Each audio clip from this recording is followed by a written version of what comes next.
Baik, saudara, kita lanjutkan masih bersama dengan Dr. Ketut Surya Negara. Ya. Dok, nah ini kan vaksin untuk COVID-19 COVID, ini kan akan segera diberikan kepada masyarakat. Nah, mungkin kita perlu tahu nih dok, sebetulnya siapa sih dok yang boleh menerima COVID-19 vaksin ini? Karena kita tahu vaksin ini kan tentunya ada hal-hal yang perlu diperhatikan. Jadi perhatian ya. Iya, bagaimana sih dok penjelasannya? Ya, jadi baik. Jadi pemberian vaksin COVID-19 ini atau vaksin COVID ini memang tidak setiap sasaran akan bisa menerima ya. Sudah tentu ada yang mana yang boleh dan tidak boleh kan gitu. Nah, kalau dari persyaratan yang diperbolehkan menerima vaksin sudah tentu orang yang sehat kan gitu ya. Nah, ada dalam keadaan tertentu yang tidak boleh, misalnya pada keadaan ibu hamil itu tidak boleh. Ibu hamil tidak boleh. Kemudian pasien atau sasaran yang mempunyai imunokompromis, penyakit imunokompromis. Seperti penurunan daya tahan tubuh ya, seperti orang HIV misalnya atau HIV. Kemudian riwayat alergi yang berat itu tidak boleh. Alergi ya, boleh ya. Kemudian pada pasien-pasien yang punya penyakit autoimun menjadi perhatian ya.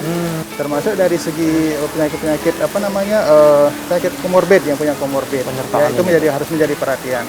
Itu pun kalau memang harus diberikan, yang komorbid itu harus diberikan, itu memang harus mendapatkan pengawasan yang khusus dan diberikan di tempat yang memang rumah sakit rujukan ya. Seperti misalnya sasaran yang punya hipertensi ya, kencing manis, kemudian seperti itu. Kemudian penyakit paru yang bersifat kronis ya, termasuk penyakit ginjal, penyakit jantung, itu yang menjadi perhatian. Artinya punya komorbid seperti itu tidak harus menjadi perhatian dan tidak boleh diberikan. Nah, dalam keadaan misalnya dari segi usia kurang dari 18 tahun juga tidak boleh diberikan. Oh gitu. Kalau 18 juga tidak boleh gitu. Dan di atas 60 tahun. Di atas 60.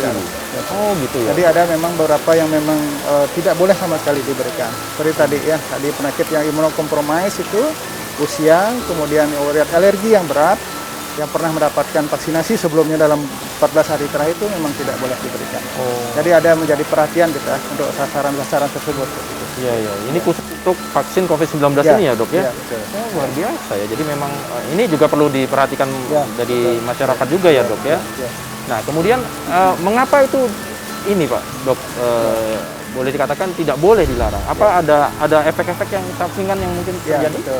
Bagaimana penjelasannya dok? Jadi itu kan sifatnya karena itu virus yang disuntikkan atau yang bersifat inactivated itu bisa memberikan respon atau memberikan stimulasi terhadap keadaan kondisi sasaran tersebut ya.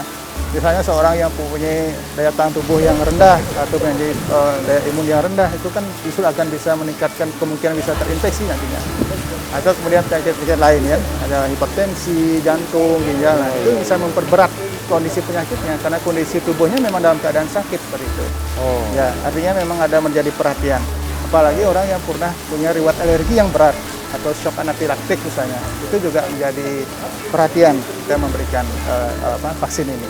Jadi tidak boleh semua sasaran itu akan kita berikan vaksin. Nah nanti proses yang mana boleh dan tidak boleh itu akan dilakukan proses screeningnya. Ada proses screeningnya nanti. Proses screeningnya, jadi kita harus sudah mengidentifikasi kondisi sasaran tersebut, mana yang memang boleh diberikan, mana yang tidak boleh, mana yang boleh tapi perlu diwaspadai atau perlu diawasi, dimonitoring dan seperti itu. Jadi harus ada keterbukaan juga ya dok ya, dari calon penerima ini ya dok ya, bahwa riwayat kesehatannya ini penting sekali gitu. Penting ya, itu yang harus. Makanya nanti pada kita lakukan pendataan mengidentifikasi sasaran yang akan menerima pasien itu juga harus diidentifikasi mana yang memang punya penyakit-penyakit seperti tadi ya, seperti hipertensi, penyakit jantung, penyakit ginjal, penyakit paru dan sebagainya.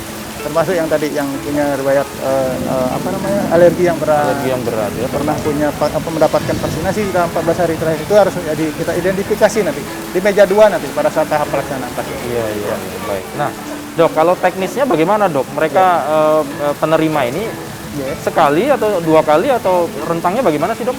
Lebih jelaskan kembali. Dok. Jadi untuk vaksin yang kita berikan sekarang, ini kan rencananya kan berikan Sinovac ya.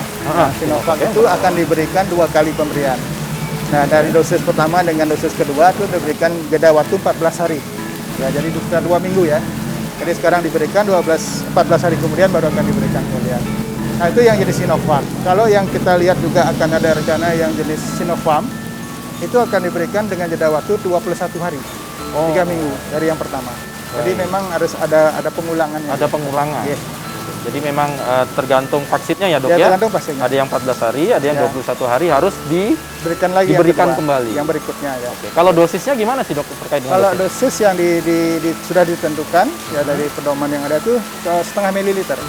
Setengah mili akan disuntikkan di otot, ya intramuskuler namanya. Pada waktu sekali masuk? Ya, sekali masuk setengah mili.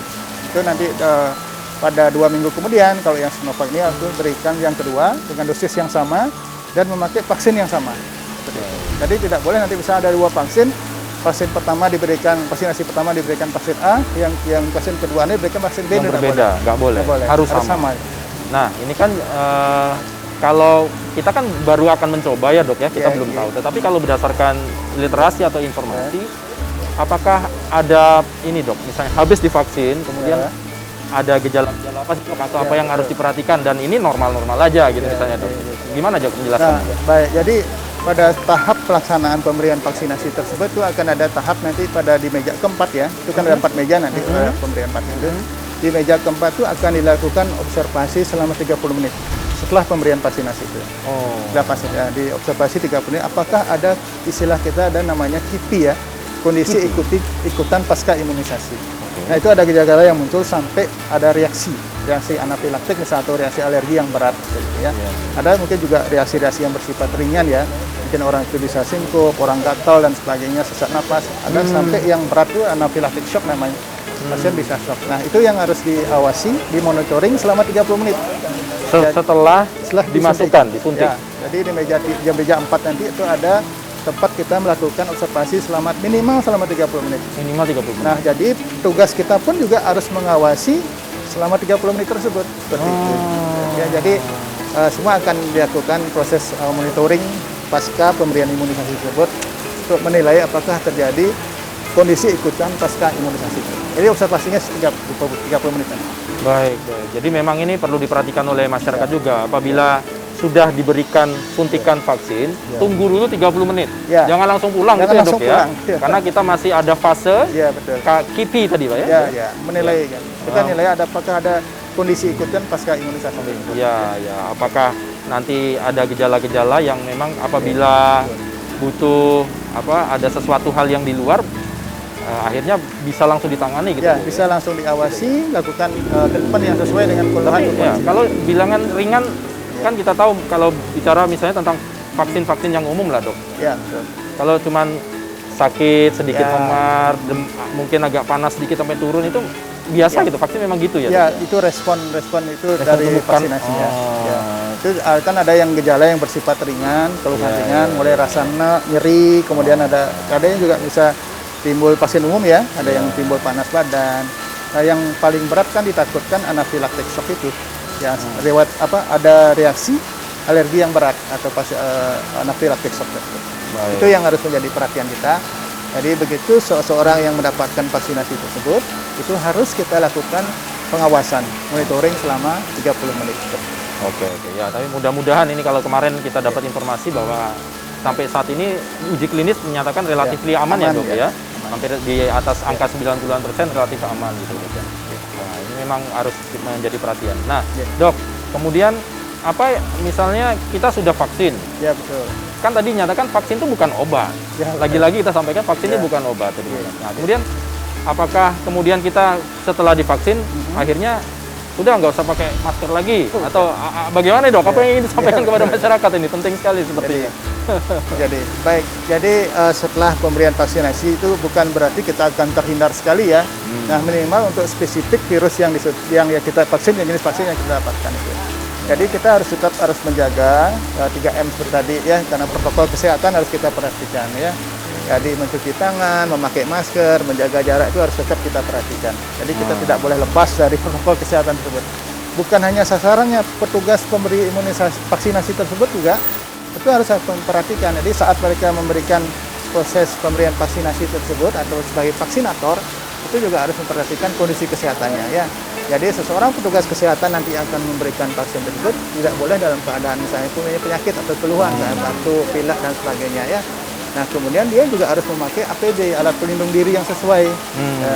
Kemudian yang ketiga akan memperhatikan tempat dilakukan pemberian vaksin tersebut. Tadi harus memperhatikan protokol kesehatan, menjaga mengatur mejanya, jaraknya, melakukan desinfeksi setelah pemberian vaksin. Itu ada tahap, ada SOP-nya. Iya. Baik, nah ini penting sekali. Jadi memang yang pasti yang kita sampaikan kepada masyarakat bahwa vaksin ini akan diberikan 2 tahap ya dok ya? Ya, 2 tahap. Satu kali ya, Ya. dengan masa waktu yang sesuai dengan vaksinnya, karena kita tahu vaksin tidak hanya satu ini. Ya, betul. Vaksinnya mungkin ada beberapa varian vaksin. Kemudian vaksin ini bukan berarti kita aman 100%. Bukan berarti kita sehat dari COVID-19.